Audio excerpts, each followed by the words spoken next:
kembali ke YouTube channel yang tentunya kece banget. Hari ini kita bakal belajar tentang yang namanya past simple. Ini pasti kalian sering banget denger, terus kalian juga pasti sering pakai. Tapi kadang-kadang kita bingung nih, eh, gimana sih cara pakainya?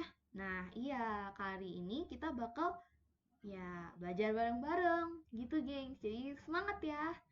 Oke, jadi sifat simple ini ya yang kece banget itu, dia itu gunanya apa sih? Pasti kita kalau belajar sesuatu what dulu kan, functionnya apa. Nah, jadi gunanya sifat simple yang kece ini adalah ya untuk past things gitu loh, untuk sesuatu yang udah terjadi, aka masa lalu. Sedih ya sih, gengs, kalau kita ngomongin masa lalu itu, aduh parah deh. Masa lalu mantan gitu kan. Ya, gitulah ya. Nah, jadi ini untuk sesuatu yang berarti actionnya itu udah berhenti, udah nggak ongoing lagi, udah nggak zaman now gitu, gengs. Udah selesai gitu, intinya end gitu. Aku, kamu, end gitu. Udah selesai gitu, gengs. Jadi ya gitu. Nah, terus kayak gini, gengs. Kalau timeline-nya kira-kira ya kayak gini gitu. Kayak misalnya ini past 2013, terus 2020 itu present, terus 2030 future. Ya kita di mana sih? Ya kita di pastnya ini nih, gengs. Kita lagi di sini nih. Nih, jadi udah lama, jadi nggak usah dipikirin lagi gitu loh. Oke. Nah, sekarang peraturannya ya jelas lah ya. Kalau misalnya nggak ada peraturannya mah, yang A bisa ngomong apa, yang B bisa ngomong apa, semuanya benar. Makanya ada peraturan. Peraturannya gimana sih? Well. Beda dari yang si present simple yang dulu kita belajar itu. Kalau present simple kan dia kalau yang singular sama yang plural itu beda kan. Yang dia singular atau yang jamak subjeknya itu kan bisa beda kan. Kayak misalnya she does, they do. Tapi kalau untuk past simple, mungkin dia lebih simple, jadi dia udah gitu loh, singular plural sama aja, hehehehe. Jadi udah sama gitu, nggak ada yang ini pakai s is, enggak, pokoknya satu peraturan doang. Nah, jadi gimana dong, gengs? Ayo, gengs, gimana ya kira-kira? Ya kita lihat aja bareng-bareng.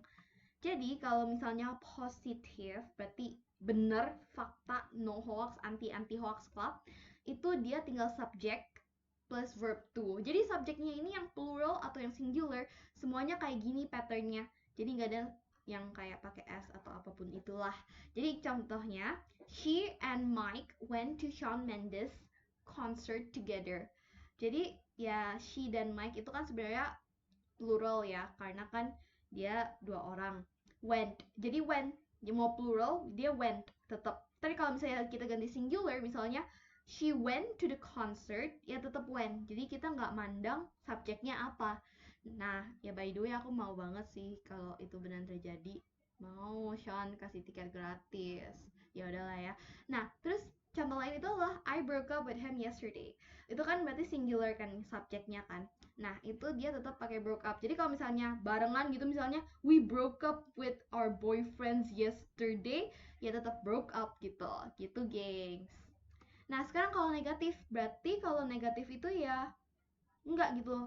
Itu bukan fakta dan itu nggak pernah terjadi. Nah, patternnya itu tinggal kalian tambahin did not. Tapi ini sorry banget ada yang salah, itu verb one ya, gengs, by the way, bukan verb two.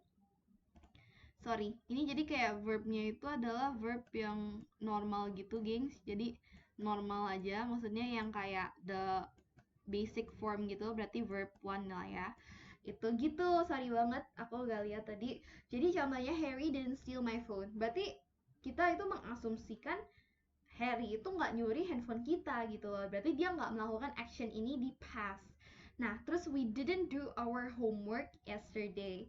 Berarti ya kita nggak ngerjain PR kita kemarin gitu. Jadi mau singular atau plural sama, pakai tinggal didn't plus verb one. Jadi gak usah kalian ganti jadi stole atau did, itu gak usah karena udah ada didn't-nya gitu.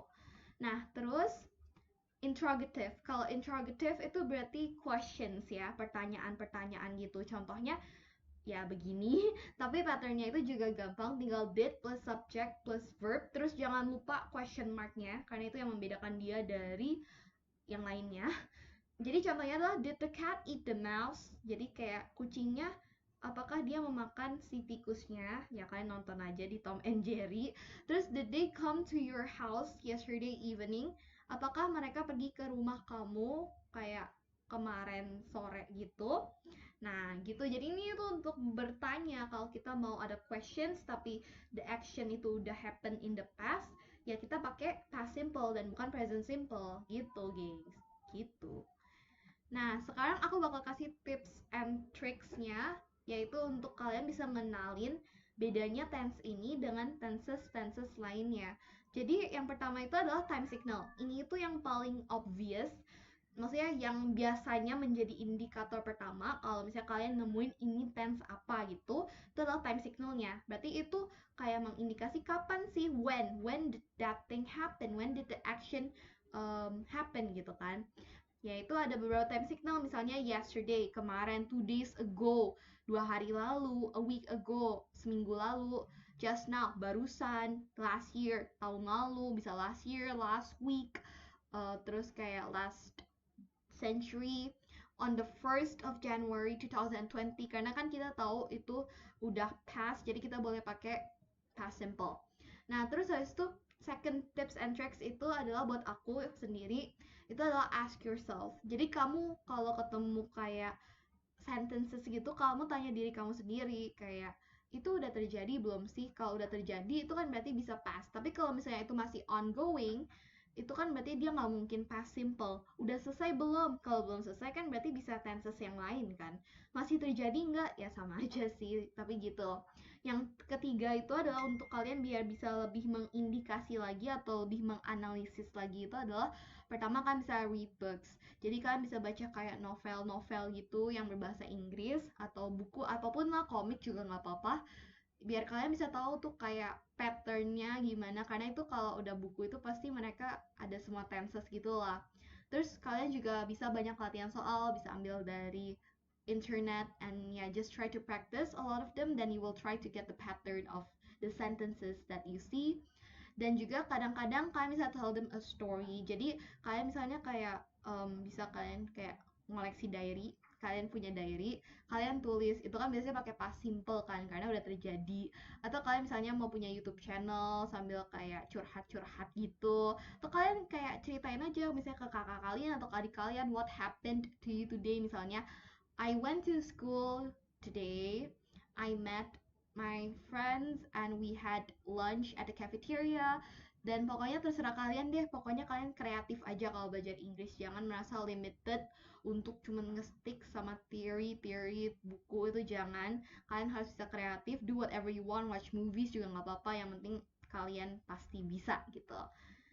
Thank you ya guys udah nonton, semoga ini bisa bermanfaat untuk kalian semua. Dan maaf banget kalau misalnya ada yang salah, sorry ya, aku juga aku aku sebenarnya ya aku juga nggak tahu sih gengs. Jadi ya semoga kalian bisa ngerti. Terus kalau kalian misalnya ada pertanyaan, kalian bisa komen di bawah. Mungkin aku nggak bisa jawab karena aku nggak tahu apa-apa, tapi aku coba berusaha. Ya, bye bye guys, thank you.